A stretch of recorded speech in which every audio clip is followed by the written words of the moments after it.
বিসমিল্লাহির রহমানির রহিম।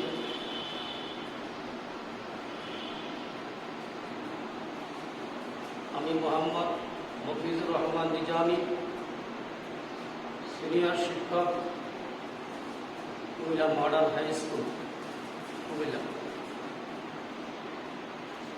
আমি আজকে কুমিল্লা মডার্ন হাই স্কুলের নির্বাচনী পরীক্ষা 2020-এর সকল ছাত্রছাত্রীদের উদ্দেশ্যে ইসলাম শিক্ষার পঞ্চম অধ্যায়ের খোলাফায়ে রাশিদিন সম্পর্কে আলোচনা করব। সকল ছাত্রছাত্রীদেরকে কুমিল্লা মডার্ন হাই স্কুলের প্রভাতী এবং দিবা শাখার সকল ছাত্রছাত্রীদেরকে উক্ত পাঠগুলি মনোযোগী হওয়ার জন্য বলা হল। আমাদের প্রিয় নবী হযরত মুহাম্মদ সাল্লাল্লাহু আলাইহি ওয়াসাল্লাম 570 খ্রিস্টাব্দে এই পৃথিবীর জমিনে তাশরীফ এনেছে।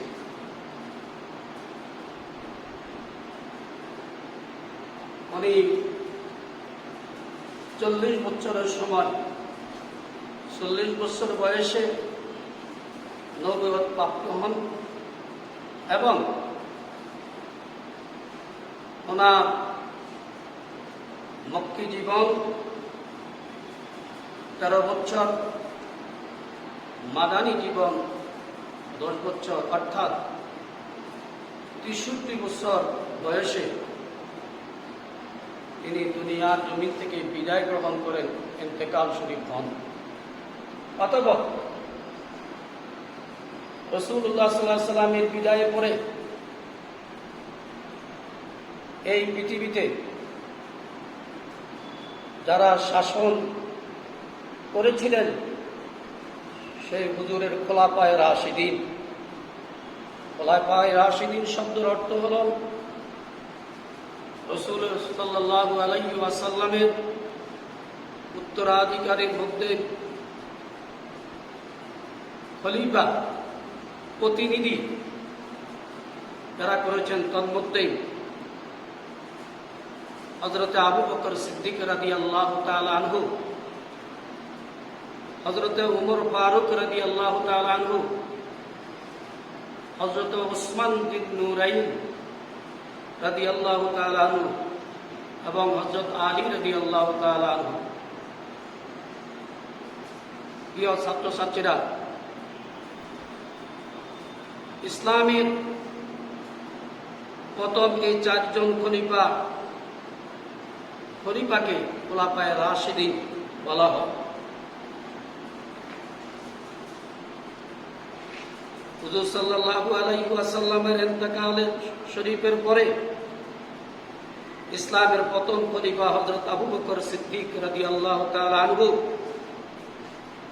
573 খ্রিস্টাব্দে মক্কার বিখ্যাত কুরাইশ বংশে তাইম পুত্রে জন্মগ্রহণ করেন। তার নাম আব্দুল্লাহ, তার উপাধি সিদ্দিক ও আতিক। ছোটকাল থেকে মহানবী সাল্লাল্লাহু আলাইহি ওয়াসাল্লামের সাথে তার ছিল গভীর বন্ধুত্ব।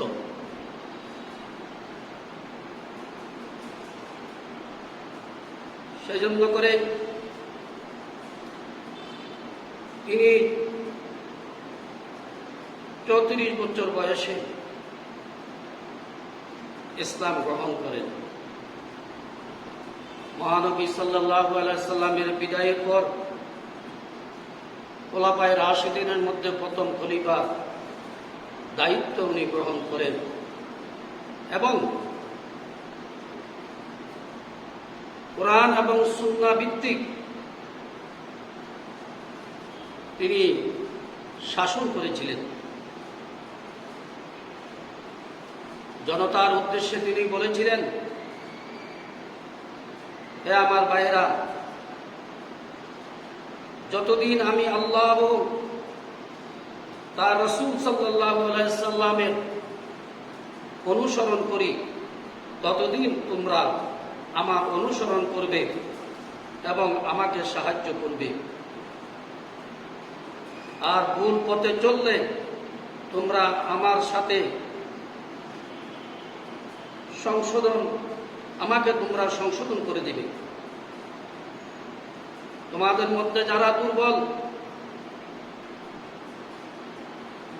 তাদের হক আদায় না করা পর্যন্ত তারা আমার নিকট শক্তিশালী, আর যারা সবল, তাদের নিকট থেকে পাওনাদারের হক আদায় না করা পর্যন্ত তারা আমার নিকট দুর্বল। হযরত আবু বকর সিদ্দিক রাদিয়াল্লাহু তাআলা আনহু সিদ্দিক উপাধি পেয়েছিলেন। মহানবী সাল্লাল্লাহু আলাইহি ওয়াসাল্লাম যখন মেরাজ শরীফে গিয়েছিলেন, রজব মাসের 27 তারিখে ওনার মেরাজ শরীফ হওয়ার পরে পৃথিবীর জমিনে ঘুরে এসে তিনি কাবার গৃহে সকলের উদ্দেশ্যে বললেন, এ গত রাত্রে আমার মেরাজ শরীফ হয়ে গেল। সর্বপ্রথম সাইয়েদনা আবু বকর সিদ্দিক রাদিয়াল্লাহু তাআলা আনহু উত্তর দিলেন, সাদাক্তা ইয়া রাসূলুল্লাহ সাল্লাল্লাহু আলাইহি সাল্লাম, হুজুর আপনি যা বলেছেন সত্যি বলেছেন। সাইয়েদনা আবু বকর সিদ্দিককে আল্লাহ রাসূল লক্ষ্য করে বললেন, আবু বকর, তুমি আমাকে কোনো প্রশ্ন করলে না, কোনো জিজ্ঞাসা করলে না, অথচ তুমি আমার মেরাজ শরীফের কথা শুনে তুমি আমাকে সত্যবাদী বলে দিলে। উত্তরে আবু বকর সিদ্দিক রাদিয়াল্লাহু তাআলা আনহু বলেছিলেন, হে রাসূল, ছোটকাল থেকে আমি আপনার সাথে আপনার সহযোগী হিসাবে কাজ করে আসিতেছি, এই পর্যন্ত কোনোদিন একটি মিথ্যা কথা বলতে আমি শুনি নাই। কাজেই আপনি যা বলেছেন, যা বলবেন সবই সত্য। সরকার দু আলম নূরে মুজাসসাম সাল্লাল্লাহু আলাইহি ওয়াসাল্লাম এই কথা শুনে সাইয়েদনা আবু বকর সিদ্দিককে উপাধি দিলেন, হে আবু বকর, তোমার নাম আমি আজকেই তোমার নামের সাথে আমি সিদ্দিক উপাধি দিয়ে দিলাম, তুমিও সত্যবাদী। সরকার দু আলমের মেরাজ শরীফকে সত্যতা ঘোষণা করার কারণে সাইয়েদনা আবু বকর সিদ্দিকও সম্মানিত হলেন, সিদ্দিক হিসাবে পৃথিবীর জমিনে উপাধি পেয়ে ভূষিত হলেন এবং ইসলামের বহু খেদমত করেছিলেন। এক পর্যায়ে রাসূলুল্লাহ সাল্লাল্লাহু আলাইহি ওয়াসাল্লাম কোন যুদ্ধের জন্য সাহাবায়ে কেরামের কাছে সাহায্য চাইলেন। সমস্ত সাহাবীরা কেউ তাহার সম্পদের অর্ধেক অংশ ও 3 ভাগের 1 অংশ যার যার অভিজ্ঞ ছিল সেই দান করলেন। কিন্তু সাইয়েদনা আবু বকর সিদ্দিক গরিব থাকা অবস্থাও বাড়িতে গেলেন, খোঁজ করে দেখলেন কি দেওয়া যায়, কিন্তু দেখা গেল সাইয়েদনা আবু বকর সিদ্দিক বাড়িতে দিয়ে ওনার পরিবারের প্রয়োজনীয় জিনিসপত্র ঘাটুরি বেঁধে আল্লাহ রসুলের দরবারে হাজির করলেন। আল্লাহ রসুল এইগুলি দেখে বললেন, আবু বকর, সবকিছু তুমি পরিবারের সবকিছু তুমি আমার নিকট নিয়ে আসলে, তোমার পরিবারের জন্য কি রেখেছ? সাইয়েদনা আবু বকর সিদ্দিক তখন জবাব দিলেন, ওয়ানা কো সরাক বুলবুল के फूल बस सिद्दीक अकबर के लिए खुदा का रसूल बस। रसूल দুনিয়ার কোনো পোকাগুলি যদি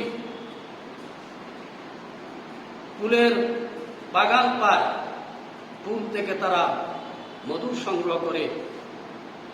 দুনিয়ার কোনো পাখিগুলি যদি, কোনো পোকাগুলো যদি আলো পায়, সবাই ঝাঁপাইয়ে আলোর মধ্যে পড়ে, আগুনের মধ্যে পড়ে জীবন বিসর্জন দেয়।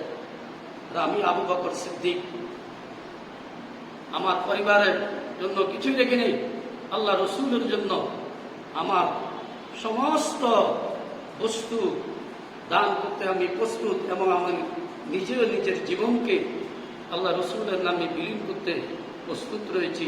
আল্লাহ রসুলে আমার জন্য যথেষ্ট। কাজেই সাইয়েদনা আবু বকর সিদ্দিক রাদিয়াল্লাহু তাআলা আনহু রাসূলুল্লাহ সাল্লাল্লাহু আলাইহি ওয়াসাল্লামকে এমনিভাবে মহব্বত করেছিলেন, ভালোবেসেছিলেন, যার কারণে সাইয়েদনা আবু বকর সিদ্দিক সম্মানিত হয়েছিলেন। খোলাফায়ে রাশিদিনের মধ্যে প্রথম খলিফা হিসাবে সম্মান ইজ্জত পেয়েছিলেন। সাইয়েদনা আবু বকর সিদ্দিক রাদিয়াল্লাহু তাআলা আনহু নিজ হাতের উপার্জন খেতে উনি ভালোবাসতেন। একদিকে রাষ্ট্রীয় কোষাগার থেকে তার পরিবারের যা প্রয়োজন ততটুকু তিনি গ্রহণ করতেন, অতিরিক্ত কিছু তিনি সেখান থেকে গ্রহণ করতেন না। অতএব আমরা বুঝতে পেরেছি সাইয়েদনা আবু বকর সিদ্দিক রাদিয়াল্লাহু তাআলা আনহু ইসলামের একজন প্রাণকর্তা হিসাবে কাজ করেছিলেন। রাষ্ট্র পরিচালনার মধ্যে তিনি ছিলেন মহান, এবং আল্লাহ রসুল সাল্লাল্লাহু আলাইহি সাল্লামের বিদায় পরে তিনি ইসলামী জগতের শাসন করেছিলেন কোরআন এবং হাদিস ভিত্তিক। অতএব প্রিয় ছাত্রছাত্রীরা, আমাদের প্রত্যেকের জানা উচিত এই পৃথিবীর জমিনে সাইয়্যিদুল মুরসালিন খাতামুন নবী সাল্লাল্লাহু আলাইহি সাল্লাম বিদায়ের পরে খোলাফায়ে রাশিদিনরা ইসলামের বহু অবদান রেখেছিলেন। আজ যদি তাদের নীতি আদর্শ আমরা পালন করি, তাহলে আমাদের জীবনও সুখী হবে, শান্তি হবে, ইহকাল পরকাল আমাদের উন্নতি হবে। এখন আসুন আমরা সপ্তম পাঠ সম্পর্কে কিছু আলোচনা করি। সপ্তম পাঠে রয়েছে সাইয়েদনা আবু বকর সিদ্দিকের ইন্তেকাল শরীফের পরে ইসলামী রাষ্ট্রের দ্বিতীয় খলিফা হযরতে ওমর ফারুক রাদিয়াল্লাহু তাআলা আনহু ছিলেন। কুরাইশ বংশের আদি গোত্রে তেনার জন্ম হয়। তেনার পিতার নাম ছিল খাত্তাব, মাতার নাম ছিল হানতামা। তিনি ছিলেন শিক্ষিত, মার্জিত, সৎ চরিত্রের অধিকারী। যুবক বয়সে নাম করা কুস্তিগীর ছিলেন, সাহসী যোদ্ধা ছিলেন, কবি এবং সুবক্তা ছিলেন। সাইয়েদনা ওমর ফারুক আবু বকর সিদ্দিক রাদিয়াল্লাহু তাআলা আনহু শহীদের পরে তিনি এই ইসলামী জগতের দ্বিতীয় খলিফার দায়িত্ব গ্রহণ করেন, এবং হুজুর সাল্লাল্লাহু আলাইহি সাল্লামের নীতি আদর্শ রেখে তিনি এই পৃথিবীর শাসন করেছিলেন। তিনি এমন ব্যক্তি ছিলেন যাকে শয়তান পর্যন্ত ভয় পেতেন। কিতাবে এসেছেন সাইয়েদনা ওমর ফারুক রাদিয়াল্লাহু তাআলা আনহু যে রাস্তা দিয়ে চলতেন সেই রাস্তা থেকে 40 গজ দূরে শয়তান থাকতেন, অর্থাৎ শয়তান উমর ফারুককে এমনিভাবে ভয় পেতেন। কেননা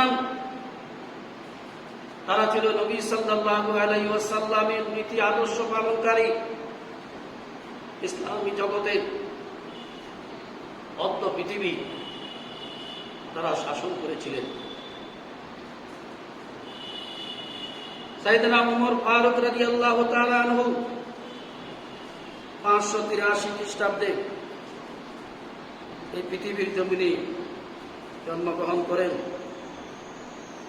যদিও প্রথম অবস্থায় তিনি ঈমান আনয়ন করেন নাই, কিন্তু শেষ মুহূর্তে আল্লাহ রাসূল সাল্লাল্লাহু আলাইহি ওয়াসাল্লামের হাতে তিনি ইসলাম গ্রহণ করেছিলেন। তিনি কাফের অবস্থায় রাসূলুল্লাহ সাল্লাল্লাহু আলাইহি ওয়াসাল্লামকে হত্যা করার জন্য উলঙ্গ তরবারি হাতে নিয়ে রাস্তাতে বের হলেন। প্রতিমধ্যে তার বাল্যকালের একজন বন্ধুর সাথে দেখা হলে বন্ধু তাকে জিজ্ঞাসা করলেন, ভাই উমর, কোথায় যাচ্ছেন? হযরত উমর রাদিয়াল্লাহু তাআলা আনহু জবাব দিলেন, মুহাম্মদ সাল্লাল্লাহু আলাইহি ওয়াসাল্লামের মাথা কাটতে চলেছি। ওই বন্ধু ছিল তখন ঈমানদার, উনি হেসে উড়াইয়ে দিলেন আর বললেন, ভাই উমর, মহানবী সাল্লাল্লাহু আলাইহি ওয়াসাল্লামের শিরোচ্ছেদ করা এত সহজ? যিনি আল্লাহর বন্ধু, যিনি যার উসিলায় তামাম পৃথিবী তৈরি হয়েছে, যার উসিলায় আসমান জমিন তৈরি হয়েছে, তাকে হত্যা করা কি সহজ? হযরত উমর রাদিয়াল্লাহু তাআলা তখন ক্ষিপ্ত হয়ে গেলেন। তখন বন্ধু বলেছিলেন, ঠিক আছে, তুমি রাগ হইও না, আমি তোমাকে একটা পরীক্ষা করতে চাই। ওই যে সামনে একটি দেখা যাচ্ছে একটা বকরির বাচ্চা, ওই বকরির বাচ্চাটাকে যদি তুমি হত্যা করতে পারো তাহলে আমি মনে করব তুমি মহানবীকেও এমনিভাবে হত্যা করতে পারবে। হযরত উমর আরো রাগান্বিত হয়ে গেলেন আর বলল, কি বলো, এই বকরির বাচ্চাকে আমি হত্যা করতে পারবো না? এই বলে উমর বকরির বাচ্চার পিছনে দৌড়াইতে লাগলেন। কিন্তু বকরির বাচ্চা পিছনের দিকে তাকায় দেখে উমরের হাতে তরবারি, আর উমর তাকে হত্যা করতে এসেছিলেন। যেই মাত্র হযরত উমর রাদিয়াল্লাহু তাআলা আনহু তাকে জখম করলেন, ওই বকরির বাচ্চারা একটু সরে গেলেন, জায়গা থেকে সরে গেলেন, কিন্তু সম্ভব হলো না ওই বকরির বাচ্চাটাকে হত্যা করা। প্রিয় ছাত্রছাত্রীরা, একটা বকরির বাচ্চাকে যিনি এই মহাবীর হত্যা করতে পারল না, সে লজ্জিত হয়ে গেল এবং হয়রান হয়ে গেলেন। অতঃপর বন্ধু মুস্কি মুস্কি হাসতেছেন। উমর রাদিয়াল্লাহু তাআলা আনহু তখন বলেছিলেন, মুহাম্মদ সাল্লাল্লাহু আলাইহি ওয়াসাল্লামকে হত্যা করা বকরি বাচ্চা সমান কথা হলো? তারপরেও তিনি রওনা হলেন হুজুর সাল্লাল্লাহু আলাইহি ওয়াসাল্লামকে হত্যা করার জন্য। কিন্তু প্রতিমধ্যে আর এক বন্ধুর সাথে দেখা হলো। বন্ধু বলল, ভাই উমর, কোথায় চলছ? সেই জবাব দিল, মুহাম্মদ সাল্লাল্লাহু আলাইহি ওয়াসাল্লামকে হত্যা করতে রওনা হয়েছে। বন্ধু বলেছে, আগে নিজের ঘরের বিচার করো, পরে অন্যের বিচার করো। কেমন ঘরের বিচার? যে আমি শুনেছি তোমার বোন ইসলাম গ্রহণ করেছে, তোমার ভগ্নিপতি ইসলাম গ্রহণ করেছে, কাজেই আগে নিজের ঘর সামলাও, অতএব অন্যের বিচার করি। এই কথা শুনে উমর রাগান্বিত হয়ে বোনের বাড়ির দিকে রওনা হলে দূর থেকে শোনা যায় বোন ঘরের ভিতরে বসে কোরআন শরীফ তেলাওয়াত করছে, কোরআনের আয়াতগুলি পড়ছে। ওমর রাগান্বিত হয়ে ঘরের ভিতরে যাইয়ে জিজ্ঞাসা করলেন যে তুমি এইগুলি কি পড়ালেখা করছো? ওমরের বোন উমরকে দেখে কোরআনে আয়াতগুলি লুকাই ফেললেন আর বললে, না, তুমি এগুলা দেখতে পারবে না, তুমি কাফের, তুমি মুশরিক। ওমর আরো রাগান্বিত হয়ে বোনের উপর আঘাত করলেন, কিন্তু বোন জবাব দিলেন, হে ভাই উমর, তুমি আমাকে হত্যা করতে পারো, জীবন নাশ করতে পারো, কিন্তু আমি মুহাম্মদ সাল্লাল্লাহু আলাইহি সাল্লামের দ্বীনকে বলতে পারবো না, ছাড়তে পারবো না। আমি আমার মৃত্যু পর্যন্ত মুহাম্মদ সাল্লাল্লাহু আলাইহি সাল্লামের নীতি আদর্শ পালন করে যাব। কাজেই প্রিয় ছাত্রছাত্রীরা, এমনি আমাদের ঈমান হওয়া উচিত উমরের মতন। আমরা সেই ঈমানের উপরে শক্তিশালী হয়ে ঈমানের উপরে দায়েম ও কায়েম থেকে মৃত্যু পর্যন্ত আমরা যেন আল্লাহ পাক আমাদের ঈমানকে ইবাদত করে। ধন্যবাদ সকলকে মনোযোগী হওয়ার জন্য বলা হলো। আসসালামু আলাইকুম ওয়া রাহমাতুল্লাহি ওয়া বারাকাতুহু। رسول الله سلم عليك يا حبيب الله صلى عليك يا رسول الله سلم عليك يا حبيب الله أهلا وسهلا